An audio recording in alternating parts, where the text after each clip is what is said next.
I like to chill. But I wanna pick your brain on some things as well. Of course, man. Off the camera. For sure. All right. Three, two, one. Anthony Dari, the Peninsula podcast. I am joined with Cam Taylor with Shore Natural. How are you, man? Doing well, man. How you guys doing? Dude, it is exciting to have you on. We are starting to get a couple really repeat guests. So I think this is your third time. Yeah, and I really appreciate you guys having me on, man. No, Like, we this absolutely has been love such a it. fun thing to do. You know? Such a respect for what you guys do. If you guys are unfamiliar with Shore Natural, if you're on the other side of the bridge and your local dispensary doesn't carry their product, Shore Natural is, in my mind, really the most craft style grower that we have in the state.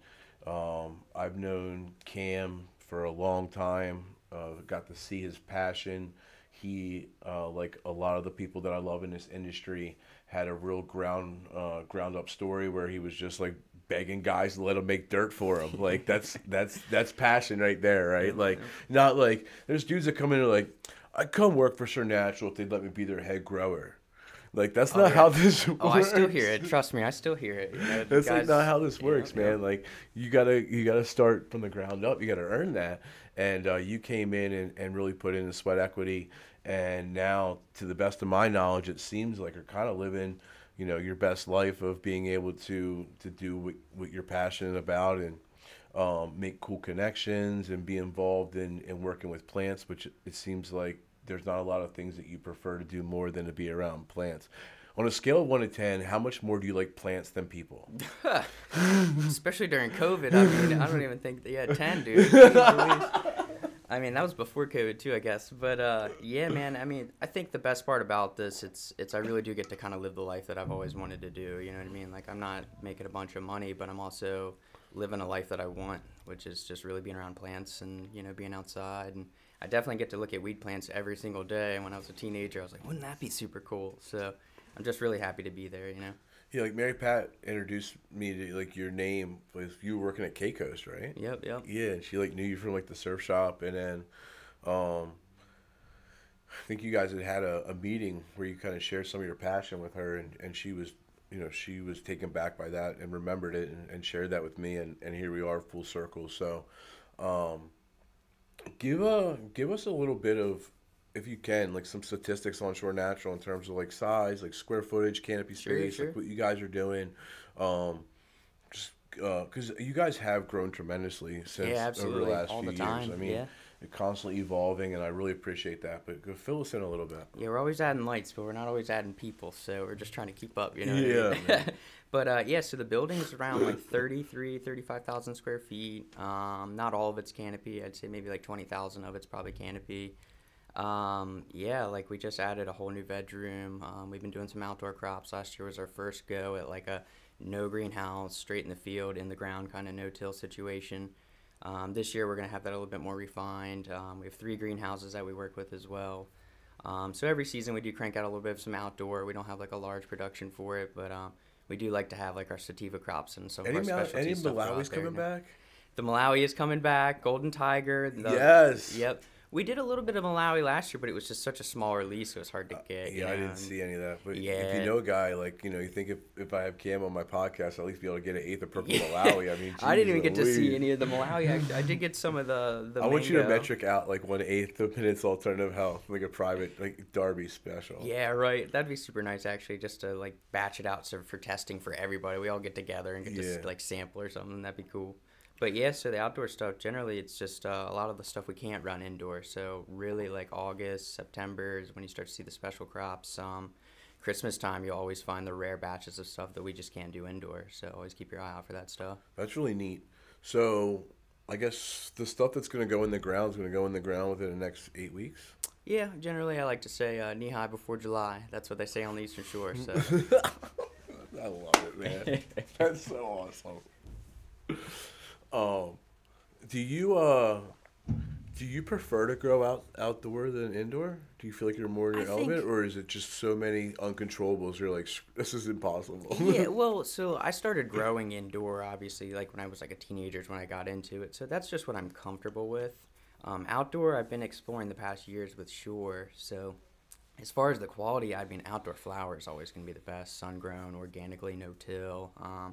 But as far as quality control indoor, I think it's easier to manage. It's a lot more of a, you know what's going to happen. You can keep things more more manageable. You know, So when you say better flower outdoor, sometimes the appearance can look a little different than what it's you see always on the different. indoor, right? But Yeah, when you look at absolutely. those terp profiles and the a lot of times like the flavor profiles that you can Yep. get from the outdoors, I find them to be a little more strong than the indoors. Is that kind of what you mean by? Absolutely, and it's cool because basically that difference you're seeing in the flowers generally like a humidity and temperature difference. You'll generally see your outdoors a lot more leafy, which we hear leafy and we're just like, oh, it's terrible. But once you trim it up, it's generally not too bad. Indoors, it's generally going to be a lot more nug, a little bit more solid. But yeah, as far as the terpenes, I mean, you got to think about like grapes. We were just kind of talking prior to this about maybe a geneticist you know that's growing grapes. He could speak on terroir and Appalachia about how your climate, your soil, the local microbes, your indigenous plants growing around it. That's going to affect your cannabis way different than anything indoor could grow. That meaning that like cross pollination from other plants and stuff that are around it, Everything, or everything around it, everything, right? bees, so like microorganisms, just to kind of easily dive into that, 'cause I don't like to get too biology driven with things, but everywhere you go, your soil is going to have a little bit of a different microorganism in it, meaning these tiny organisms that break down all of the matter. Anytime the leaves fall off the trees, they would sit there forever if there weren't microorganisms breaking that Breaking them stuff down. down. So each area in the United States, throughout the entire world, really, there's a different type of microorganisms per area. Once you find a type of cannabis plant that grows well with your local microorganisms, you're going to get a completely different flavor profile than California, or especially like an indoor crop where you're just really not going to get much of a microorganism interaction. Because most of the indoor crops, I mean, not you guys, but most indoor crops are running through hydroponic Yeah, systems and through like a things like potting system in general, and it's a, even if you're using like a soil situation, you can add microorganisms, which we do with compost teas and things like that, using like a mushroom compost, yep.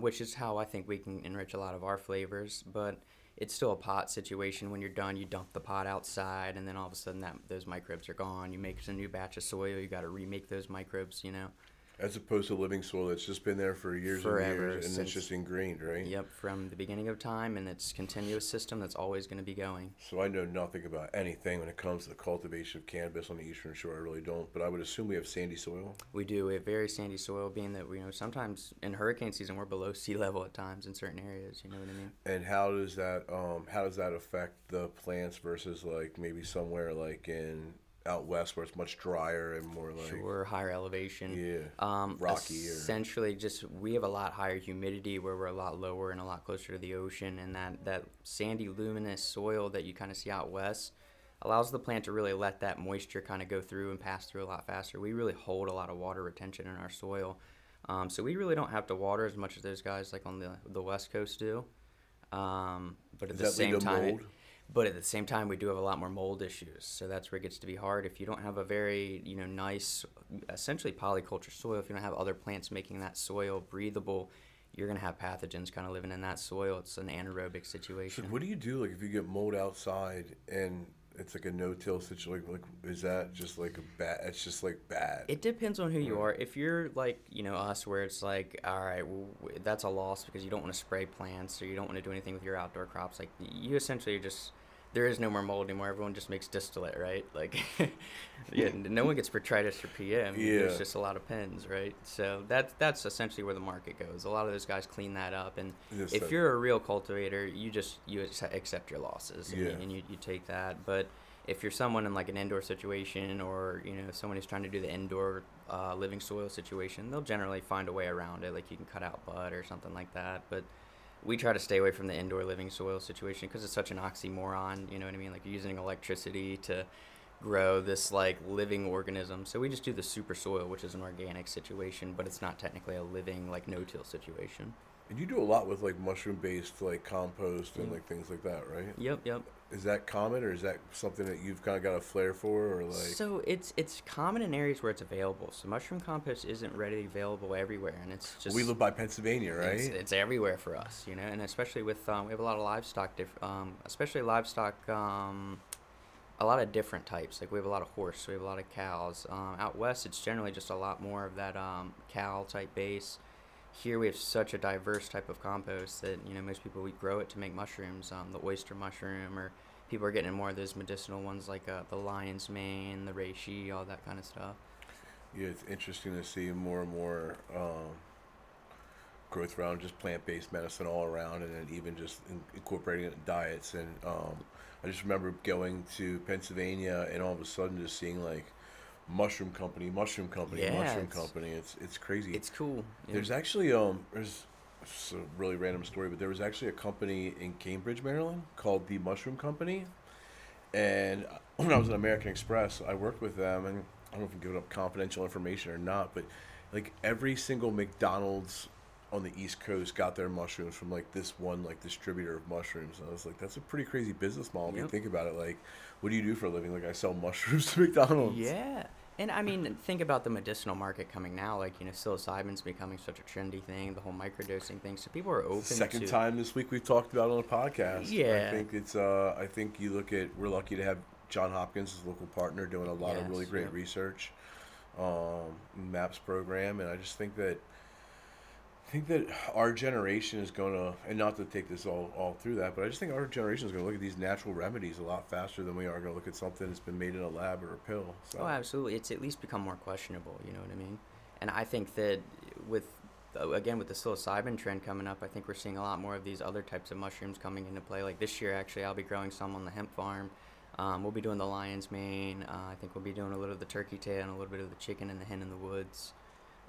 Just some varieties that are just really helping people with like dementia and things like that. You know, that's something that I don't think people are taking very seriously right now. And it'll just be a cool thing They to will. see. Just like CBD was trendy, and just like, you know, cannabis is finally being accepted because CBD was this thing that everyone was accepting. You know, I think we're kind of seeing because of the psilocybin trend, and it's going to be cool to see natural remedies in general just taking off the next few years. I think it's just going to be a real big hit.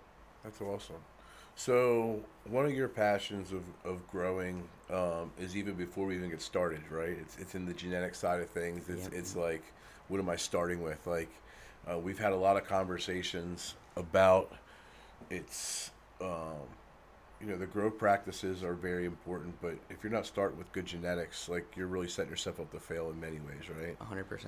And we saw that in the CBD game, like maybe even more so in cannabis. I mean, at least in cannabis, in my opinion, the guys were spending enough money and they were enough in the business model for them to be more diligent in where they got their seeds. But when you looked at all these hemp farmers that were naive to growing hemp and cannabis and really looking at this as kind of like a gold rush, and I'm talking like 2017, 18. Yeah. Like these guys, I mean, I was on the seed hunt. Like I bought seeds from Colorado myself, and I knew what it was like to talk to these guys, and they weren't even feminine, you know, they weren't. I Yeah. mean, it was just like, Well, it depends on the goals too. You know, it gets hard with the CBD and the cannabis realm because CBD, you're trying not to go hot. You know, you don't want anything over that THC realm with the point, you know, 3 or the point 0.3 or whatever. And so when it comes to THC seeds and picking cannabis strains, it's really like such an easier thing to do. It's really just figuring out what your market wants, as opposed to CBD. You got to be so careful. And as soon as you see in the description or you talk to someone and they're like,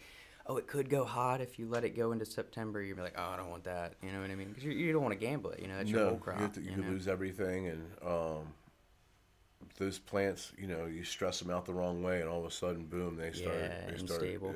I think what's wild about CBD too is there was, when it first started out, I mean, there was so few variety. Everything was a stem of the cherry wine genetic. You know what I mean? That's what I got. That's what everybody got. I mean, so now you're starting to finally see the diversity, and anybody that's trying to do the premium like smoke market, they're finding out like you can't do acres and acres of this because there's no quality control at that point. Right. And especially if you're doing diverse genetics, you might find some unstable genetics. You might have a whole field of feminized stuff and find some males. You know what I mean? Some Hermes in there. Yeah, some nanners. So it's like if you're not doing your due diligence, and if you have like this massive plot of hectares of plants. How much like, difference you know, is there in growing hemp and CBD? Or I'm sorry, growing hemp and like growing. I know it's the same plant, but when you're growing for CBD versus you're growing for THC, like it's easier, truthfully, to say. Is I know I'm gonna piss some people off saying that. It's easier because it's a more fibrous plant. Typically, bugs like it less than cannabis plants.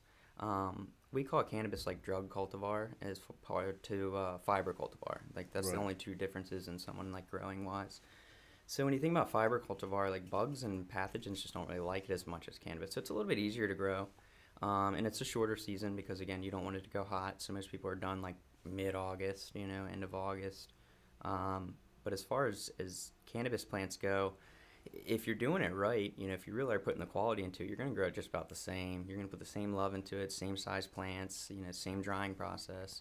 And that's where I think a lot of people in our area, especially, excuse my mouth, shit the bed, where they didn't treat it with care, like their cannabis. They just assumed they were going to, like, sell all this stuff for a high-end the hemp product. stuff. Yeah, I mean, yeah. it was a disaster. Yeah, all the I puff mean, was the guys that awful, were I saw, growing. I mean, I can point in 5 different directions of where I'm sitting right now in places where it was a disaster, and Yeah. like, not calling names out, but like to your point, and even the ones that were successful in growing pretty plants, despite, you know. I put the credit on the plants.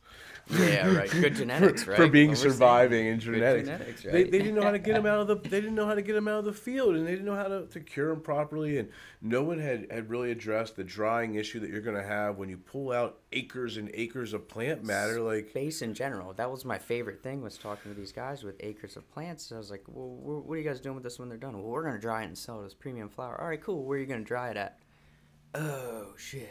I'm not sure. We didn't know. We don't have a building. how are you getting it out of the field? Are you going to go there with a machete and chop it Yeah, down? Do you think? yeah. Because you're not hopping on a tractor, my friend, and Yep. cutting down smokable flower. Getting the lawnmower going, right? Like, it just doesn't work like that. Yeah, it's wild. Yeah. Um, But those are the same guys that are mulching the field in from last year still. They're eating it, unfortunately. So You're absolutely right. And one of my better decisions, that I made through this process was in 2018. It really did seem like the CBD market was like bottomless. I mean, it almost seemed like cannabis light, except without some of the restrictions. sure. And we had explored going completely vertical and working with a farming group, and that's why I sourced the seeds, 'cause I proved to them that we have this network, we can get seeds, we can do this and that.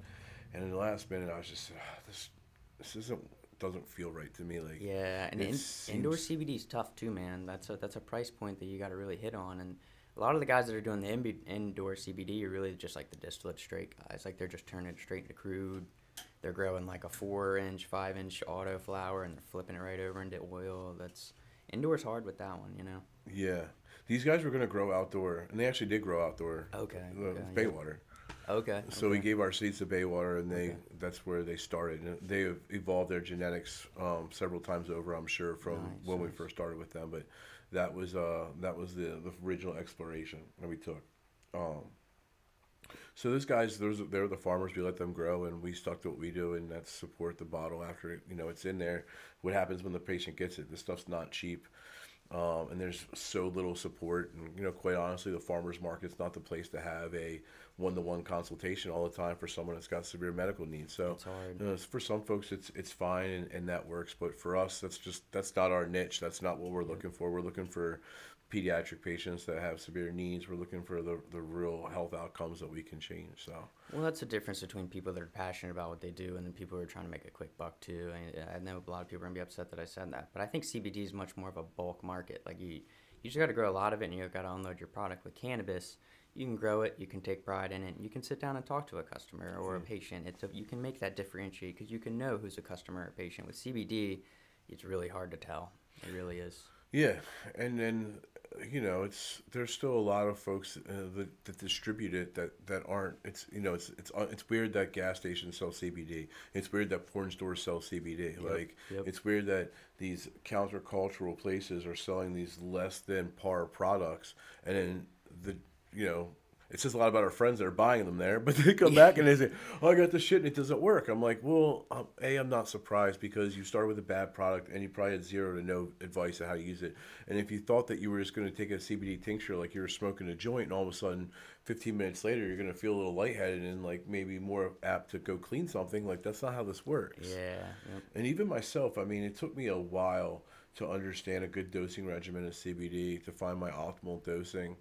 And to really be able to gauge the effects, because I am a THC user. I love THC. I'm not going to stop using THC, but I found a really good balance between the two. That's kind of my ultimate health outcome, and that's what that's kind of what I'm encouraging other folks to really try to explore, is that if you're just using CBD and you think that there's no help from THC, you're probably wrong, and vice versa.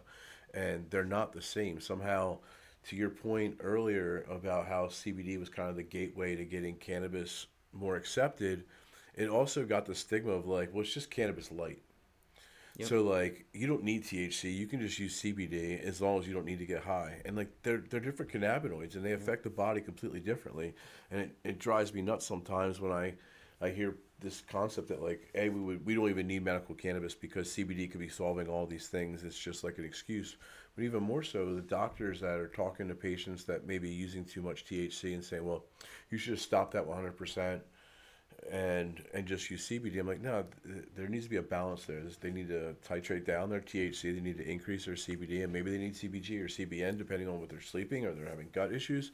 You know, are they taking more THC because their Crohn's is flared up? Then maybe we need to add more CBG so we can help their gut health to help them out less pain, so they need less THC to medicate the pain. Well, there's the whole terpene thing too, like a lot of doctors, you can't really explain like the terpene process. And it does get a little difficult though, I'll say, because we come from a perspective where we combust the product also. So we're not always extremely correct when we explain terpenes too, because these terpenes weren't developed to be smoked, like when we talk about linalool and how in lavender it relaxes you, well, we're not rolling up doobies of lavender either, you know what I mean? So it gets to be a difficult story where we're talking to doctors and trying to educate them because they have a degree and we're guys that they think are just getting high off of weed and lavender plants. Yeah. You know what I mean? I actually had a doctor say it's no different than smoking roses. That was a true comment that was made to Dr. Hoffman and I as we were presenting one time. So you're right. And like, and even us, I mean, 3 years ago, I wasn't talking about terpenes the way that I'm talking about it now. I mean, I wasn't that educated. It wasn't. I mean, I remember Leafly was like the first time we really started like learning about terpenes, and maybe like 2015, 16. But like THC percentage was like, and it didn't matter because you bought it in a Ziploc bag that didn't have shit on it anyway. Yeah. Like, You were just hoping it wasn't who cares dry. about limonene and pining if As long as it didn't have seeds and it wasn't dry, I'm happy, right? Well, that's the thing too. It's like I think now we're getting into such a market where like we are making it so it's got to be so marginalized as a medicinal product just so we can kind of get it out to the masses. But at the end of the day, it's a natural herb.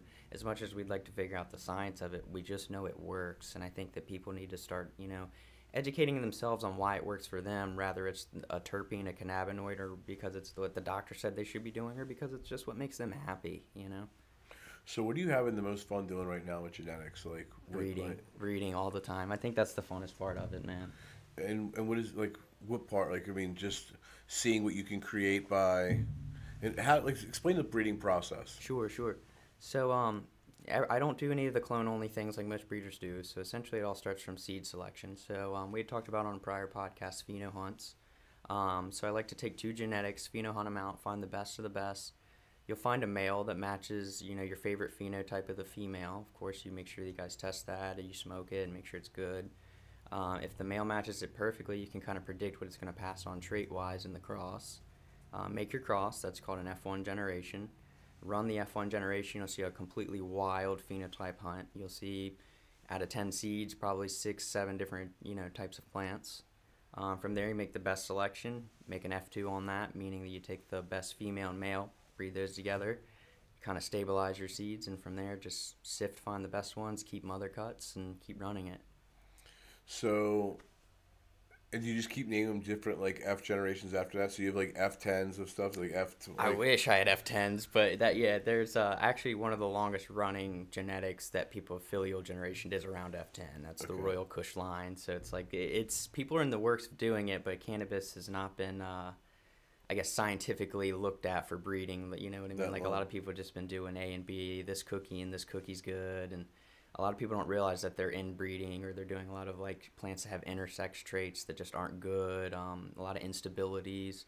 So a lot of it's finding what true F1 is, which is plants that have absolutely no relationship together, breeding those together, and then making your filial generation. So a lot of landrace to landrace, essentially starting points. How many landrace strains are there?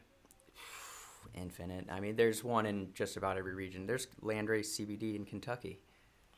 Really? You can drive in the roads in Kentucky, and there's just weed growing in the ditches. It's starting to come back around.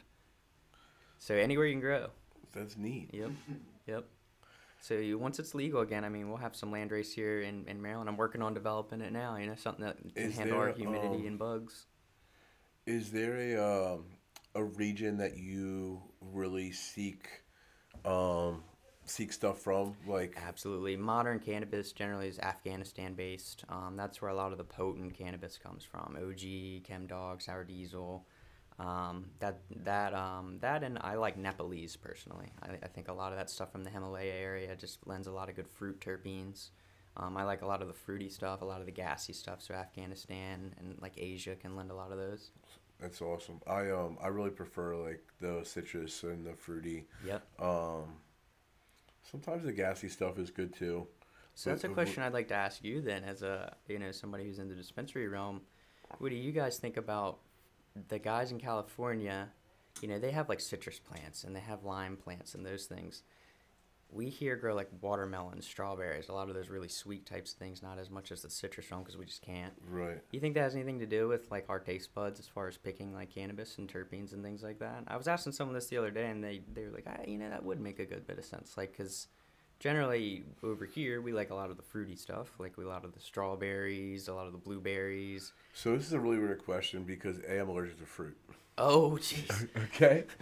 Well, So like, maybe I asked the wrong guy I think on you that asked like one. the wrong person, right? But you get my idea, though. I do get your idea. I think there's something to that. I think for me personally, it's a couple things. One is, in my head, terpenes are ingrained, right? And I really do think in sense of terpenes and when you believe in something like that, like it's easier to just for your body to just connect all the dots, right? Sure. So like I really believe that limonene is the most effective terpene for me. And when I know that and I don't smoke a lot of flower. Sure. I really don't. I don't medicate very often throughout the day now, so I like to do dabs so that I can spread them out. And I seek like really high limonene profiles of cannabis for my daytime use. Just keep And moving. I feel like as basically, soon as I start getting that like citrusy flavor and I can start feeling that profile, I immediately start feeling uplifted. Like Yeah, whether absolutely. it's placebo or just like Do you drink lemon water? I do. Yeah. Do you ever get that like, all right, I can kind of get moving, or like it kind of gets your body just jazzing? It just does, especially after a workout and stuff. Like I think of like a lemon fresh. Like for me, I think just everything about the lemon itself, the actual lemon itself, represents like uplifting and like an energy. Yep. And I think that limonene just connects those dots for my brain. And I think that's an important thing for you to say right there, because I don't think enough people are making the connection of what terpene works with them cannabis-wise, and then making that natural herb, vegetable, or fruit actually work in their diet as well. Like for me personally, like I like caryophyllene, terpenoline, ocimene. So I like spicy stuff and I like fruity stuff. So that's why the terpenes kind of seem to run in that realm too. I put rosemary in my coffee because it has a little bit of those terpenes in it, and my gut has been feeling amazing ever since.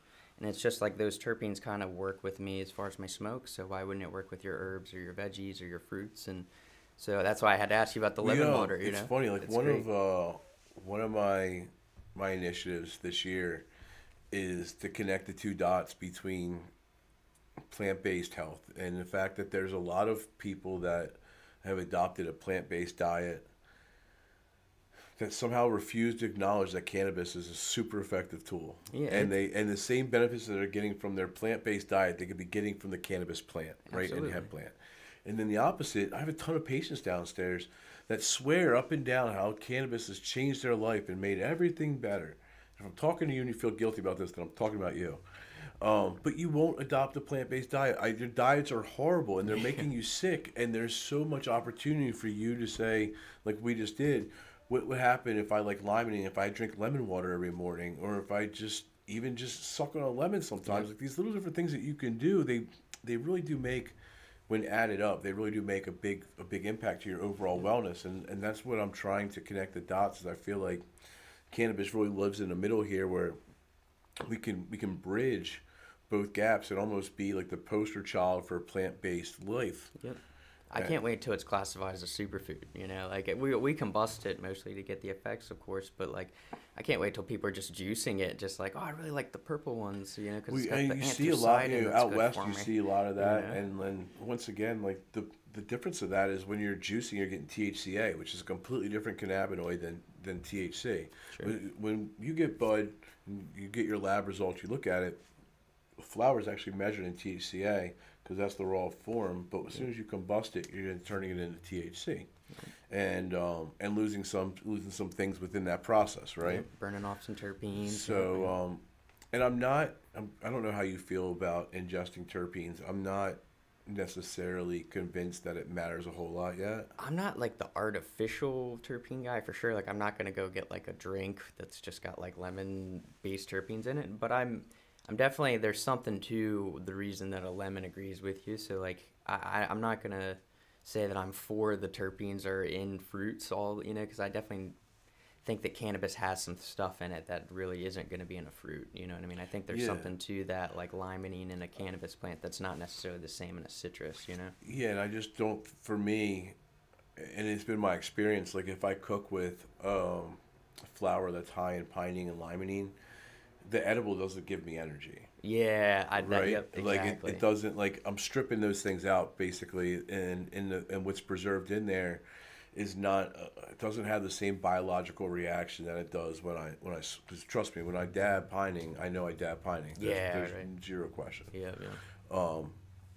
So it's interesting how these things affect it, and you know, we got the edible market coming to Maryland really soon, and it'll be interesting to see how creative those folks get with different options. You know, ideally it's not just all brownies and lollipops, and when they take this edible market and we see them seeking families, and we see the opportunity for some of these guys to be able to offer juicing options and really be able to, in my mind, really highlight some of the additional health benefits that can come from consuming cannabis outside of combustion. And that's what I'm hopeful for. And we're working with one of the processors that's going to be coming to town in the next few months.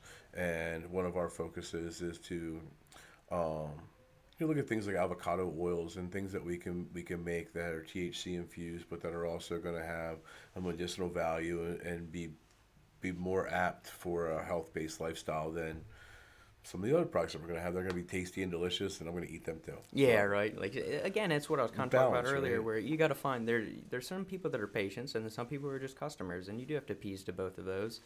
And you just got to be a little more attentive to your patients than you do your customers. Those guys, patients need high fat, high sugar food, right? I mean, we have patients in here that could put on some weight, you know, that need it actually. Look at me. I mean, you're not going to wake up tomorrow and be like, oh my gosh, I can't, you know, my body could not have handled those additional calories, right? Yeah, right. Like the opposite. Like maybe if you're, you know, damn, I've been busting my ass in a 90-degree heat, and I don't really have much of an appetite. Yep. I'll just smoke this brownie real quick, and it'll give me at least some nutrients and some, you know, some goodness. Dude, when I'm cranking on the farm, there's days I just don't eat. I know how it is, 9-10 hour days where you're just like, oh, did I even tough, eat It's tough to have an appetite when you're in 120-degree heat. Absolutely. You've been sweating everything out, and like Eastern Shore's hot, man. Yeah, you know? and humid. Yep. It's sticky. Yep. And I work in a very air-conditioned dispensary, so I'm just assuming that it's tough out there. I don't really know what it's like. I'm still hand mixing soil over here. Yeah. So, I mean, I think I washed it off before I came in here, actually. But so I've been doing the past few days, actually. So how often do you have to make soil? All the time. It depends what project. For sure, natural, we generally make like a large batch of it at a time. As far as like the hemp farms, it's kind of batch by batch.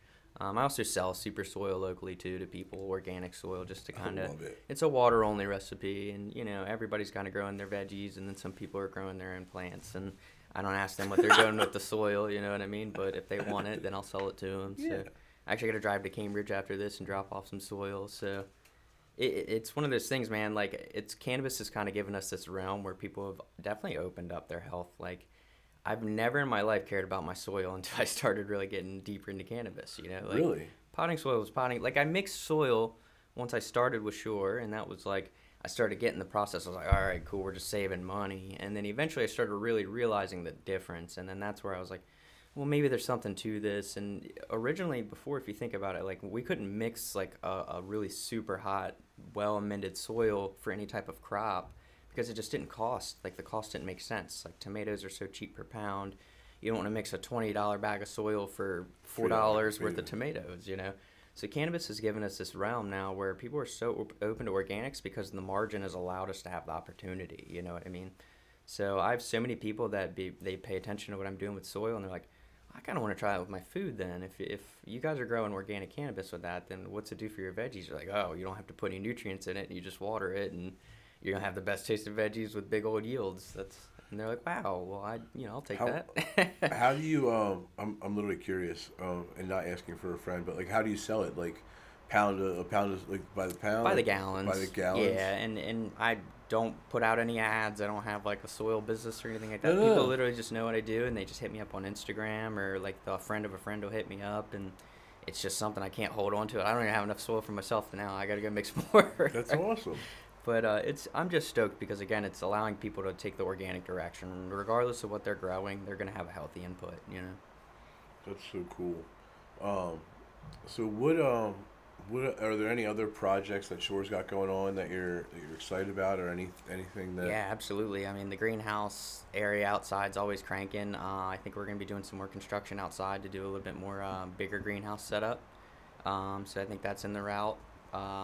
Doing a lot more with just new genetics, a lot more of my breeding stuff. So we see a lot more like unique, Shore Natural only genetics. Any new strains that people can expect? So many good ones. Oh man, I could talk forever on this one. There's so many good ones right now I'm looking at. I think my favorite is the Orange Gaseoso. So it's Ghost Train Haze crossed to Overflow, and oh my goodness, there's two phenotypes that are coming out. One that's just like mango sherbet. It's like very sharp mango with like this hint of like ice cream sherbet at the end.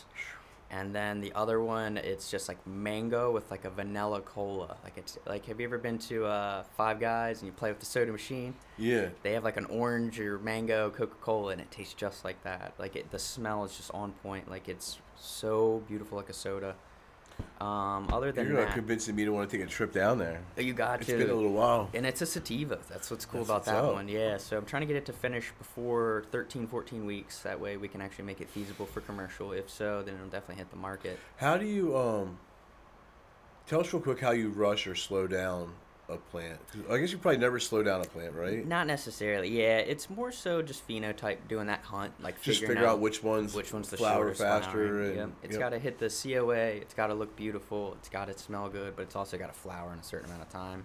I've got plants like I run the Corolla Gold. The plant I picked up actually in Asia that I bred with a bunch of things doesn't finish sooner than 21 weeks of flower. So like I could never run that in a commercial standpoint. But the flower's so unique that that's something that eventually, when it goes rec here in Maryland, I'll have to get out to the market. THCV, it's in there, which is really cool. We don't see that anywhere at all. If Really you've never popular. consumed THCV before, it's a trip. That's all I gotta say about that. It's a trip. It's literally kind of psychedelic. The whole like not appetite thing is very real.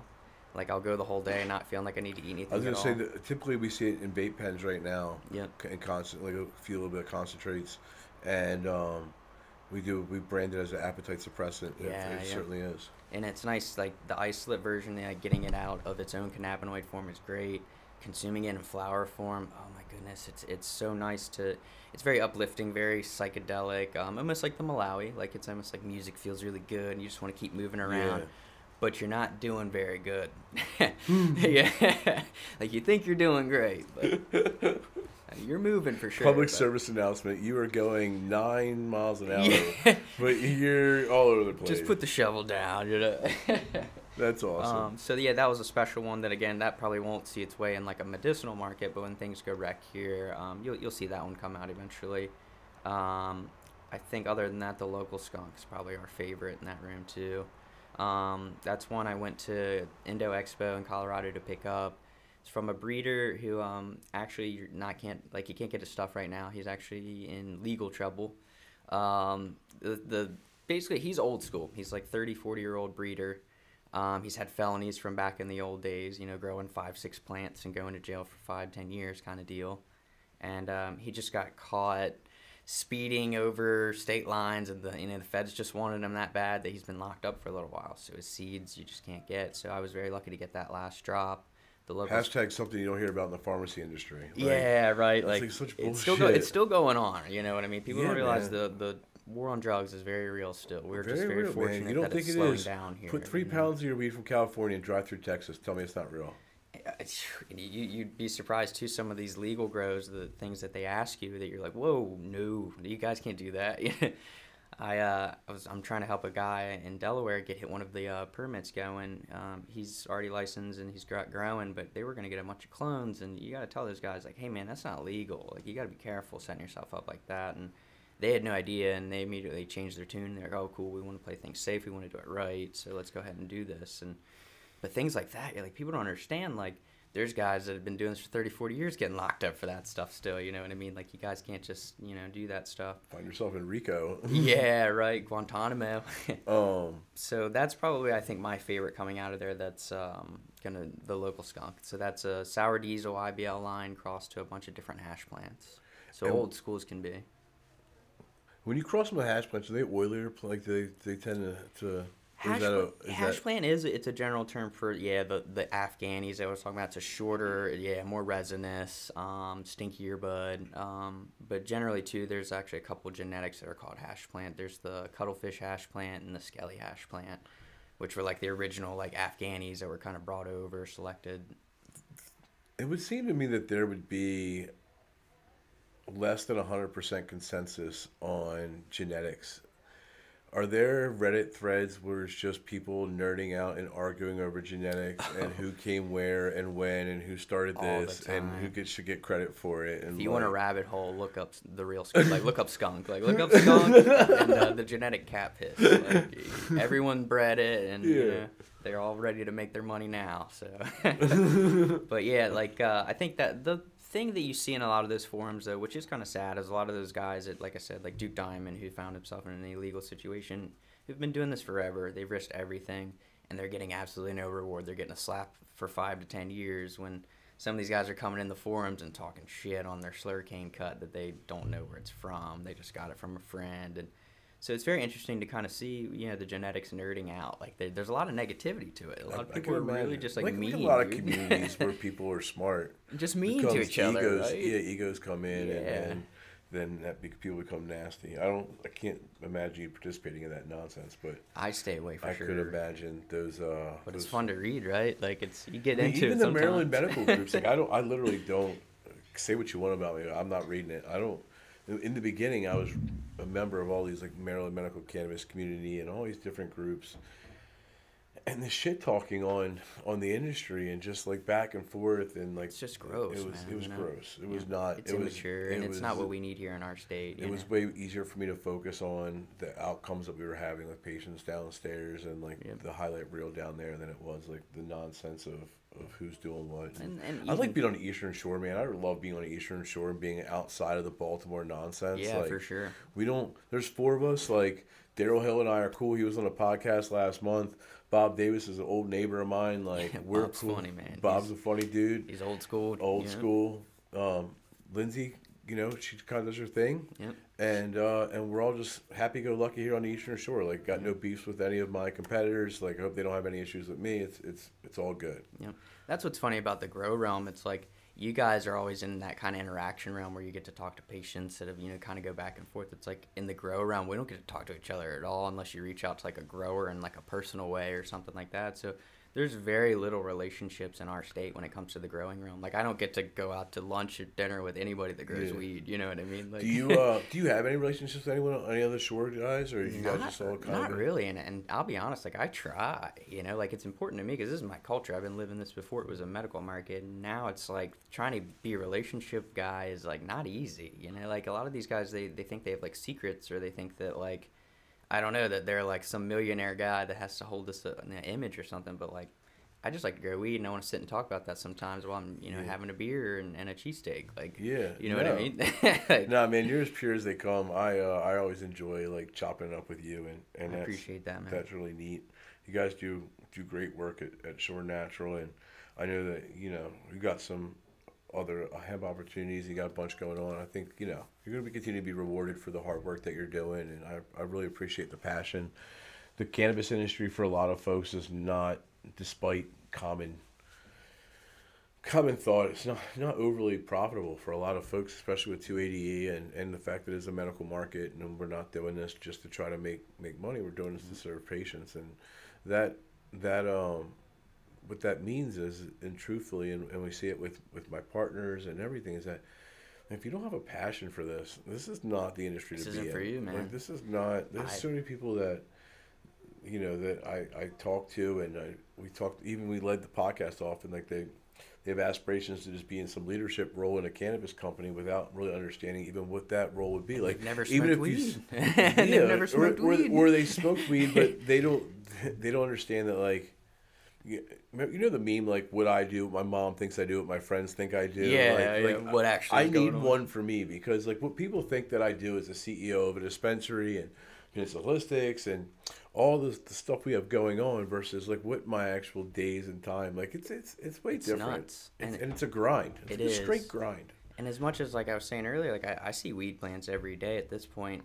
The hardest job for me now is learning to slow down just so I can be a father. That's like the most important job for me. And it's like now I'm trying to make that time more than I'm trying to make time to like continue like doing all these projects with people. It's like I'm more pushing things off at this point where I'm just like, if I don't like the way an operation's going, I'm like, all right, guys, like good luck. I want to go hang out with my son instead. You know? That that was kind of the push that got me into the cannabis industry away from my 9 to 5 job. Was that just like I had a job and it wasn't 9 to 5 at all. It was a whole lot more hours than that. It was like a 60-80 hour work week, and I was working in Holy DC. moly. And I was like, just like before, all I cared about was improving my finances. To be honest with you, I didn't have a kid.